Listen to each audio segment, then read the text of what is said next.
இளையராஜாவின் மகள் பவதாரணி உடல்நலக்குறைவால் கடந்த ஜனவரி 25ஆம் தேதி உயிரிழந்தார். அவரது உயிரிழப்பு ஒட்டுமொத்த திரையுலகையும் அதிர்ச்சியிலும் சோகத்திலும் ஆழ்த்தியது.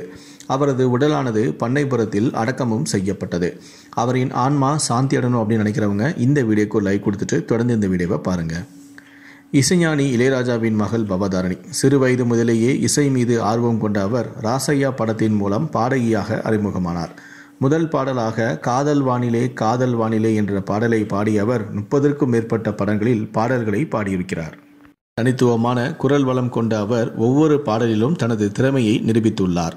கடைசியாக அநேகன் படத்தில் ஆத்தாடி ஆத்தாடி என்ற பாடலை பாடிய அவர் இதுவரை 10 படங்களுக்கு இசையமைக்கவும் செய்திருக்கிறார். இந்த சூழலில்தான் அவருக்கு பித்தப்பை புற்றுநோய் ஏற்பட்டுள்ளது.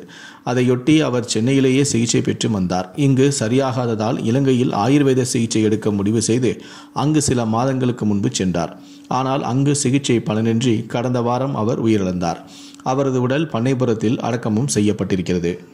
இந்நிலையில்தான் பவதாரணி இறந்து 5வது நாளே அவரது உடைமைகளை இளையராஜாவின் குடும்பத்தார்கள் என்ன செய்தார்கள் என்ற அதிர்ச்சி தகவல் தற்போது வெளியாகியுள்ளது.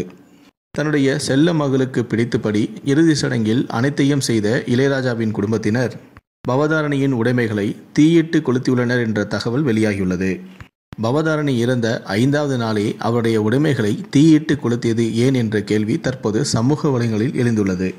அதாவது இளையராஜாவுக்கு பவதாரணி எனதான் பாச மகளாக இருந்தாலும் சாஸ்திர சம்பிரதாயங்களின்படி இளையராஜா மிகவும் நம்பிக்கை கொண்டவராக விளங்கி வந்தார்.